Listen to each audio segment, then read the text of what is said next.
good morning all of you. How are you all? I hope you all are fine. This is your Hindi class. Today we will read chapter number 16 Bhaskaracharya. पाठ परिचय. गणित, विज्ञान, खगोल एक ऐसी विद्याएं हैं जो आज के तकनीकी युग का आधार है. देखिए हमारा जो आज का युग है वो सब किस पे बेस्ड है? मैथमेटिक्स पे, साइंस पे और ज्योग्राफी पे. ठीक है, इनकी शिक्षा और ज्ञान का आरंभ भारत में हुआ था और इसकी शिक्षा कहाँ आरंभ हुई थी? भारत में. प्रस्तुत पाठ में गणित के प्रवर्तक और महान खगोल शास्त्री का परिचय दिया गया है, जो कौन थे? भास्कराचार्य. बच्चों, भास्कराचार्य भारत के महान गणितज्ञ थे, मैथमेटिशियंस थे. ये वही भास्कर द्वितीय हैं जिनके नाम पर भारत ने भास्कर 2 नाम का अंतरिक्ष यान छोड़ा. इनके नाम पर एक अंतरिक्ष यान भी छोड़ा गया. वर्तमान समय में जो गणित की पढ़ाई और सिखाई जाती है उसमें से अधिकांश के नियमों की खोज भास्कराचार्य ने ही की थी. भास्कराचार्य की गिनती विश्व के महानतम गणित प्रवर्तकों में की जाती है. ठीक है, वो बहुत महान गणित प्रवर्तक थे. भास्कराचार्य भारत के पहले ऐसे वैज्ञानिक थे जिन्होंने न्यूटन से बहुत पहले संसार को यह ज्ञात करा दिया था कि पृथ्वी में प्रत्येक वस्तु को अपनी ओर खींचने की अद्भुत शक्ति है. भास्कराचार्य ऐसे वैज्ञानिक थे जिन्होंने न्यूटन से पहले संसार को यह ज्ञात करा दिया था कि पृथ्वी में प्रत्येक वस्तु को अपनी ओर खींचने की अद्भुत शक्ति है. कि पृथ्वी में अद्भुत शक्ति है बहुत ज्यादा अपने तरफ खींचने की. उन्होंने लिखा कि पृथ्वी अपनी आकर्षण शक्ति के बल से सभी वस्तुओं को अपनी ओर खींचती है. पृथ्वी अपनी आकर्षण शक्ति से सभी चीजों को अपनी ओर खींचती है, गुरुत्वाकर्षण बल है. इसलिए हर वस्तु पृथ्वी की ओर गिरती है. अगर हम कुछ भी फेंके, एप्पल फेंके नीचे आ जाएगा, बॉल फेंके नीचे आ जाएगी. कोई भी चीज आकाश की ओर नहीं जाती क्योंकि यहाँ पर क्या है? एक गुरुत्वाकर्षण शक्ति है. भास्कराचार्य की पुत्री का नाम क्या था? लीलावती था. ज्योतिषों ने भविष्यवाणी की थी कि वह लीलावती का कभी विवाह नहीं करना चाहिए, लीलावती को विवाह ही नहीं करना चाहिए. परंतु भास्कराचार्य ने गणनाओं के आधार पर लीलावती के विवाह के लिए एक शुभ मुहूर्त खोज निकाला. उन्होंने एक शुभ मुहूर्त निकाला. उसके लिए समय की जानकारी के लिए उन्होंने नाटिका यंत्र स्थापित किया. यह नाटिका यंत्र तांबे का एक बर्तन होता है. इसमें पैंदे में एक छोटा छेद होता है जिससे समय की सूचना मिलती है. लीलावती ने क्या किया? उसे बड़ी एक्साइटमेंट थी. उसने उत्सुकतावश जब नाटिका यंत्र में पानी चढ़ते हुए देखा तो उसने वस्त्र का एक मोती उस बर्तन में गिर गया. मोती छेद के मुंह पर बैठ जाने से शुभ मुहूर्त का पता नहीं चल सका.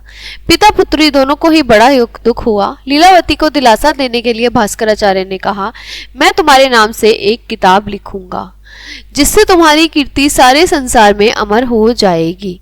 लीलावती भास्कराचार्य की गणित की श्रेष्ठ पुस्तक है. भास्कराचार्य ने शून्य की प्रकृति को भी ज्ञात किया. उनका कथन है कि किसी संख्या में शून्य जोड़ने अथवा घटाने से संख्या में कोई अंतर नहीं आता. भास्कराचार्य ने अनेक कठिनाइयों का सामना करते हुए महत्वपूर्ण खोजें की. वे रात में आंख से तथा कभी कभी बांस की नालिका की सहायता से ग्रहों और नक्षत्रों को देखते रहते थे.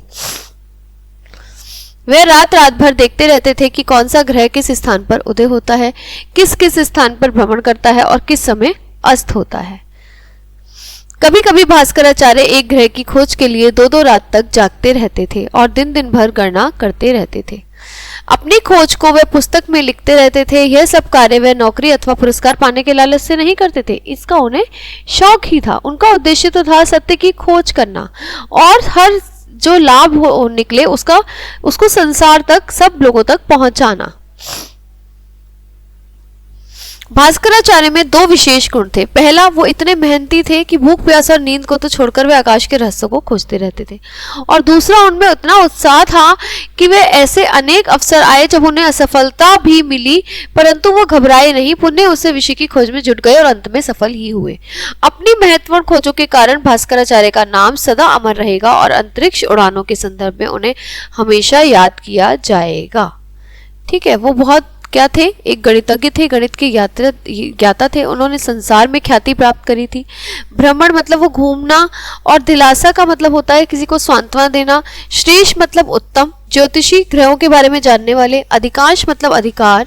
प्रवर्तक मतलब किसी बात या विचार को आरंभ करने वाला. शुभ मुहूर्त मतलब अच्छा समय. कीर्ति मतलब यश और नक्षत्र मतलब ग्रह.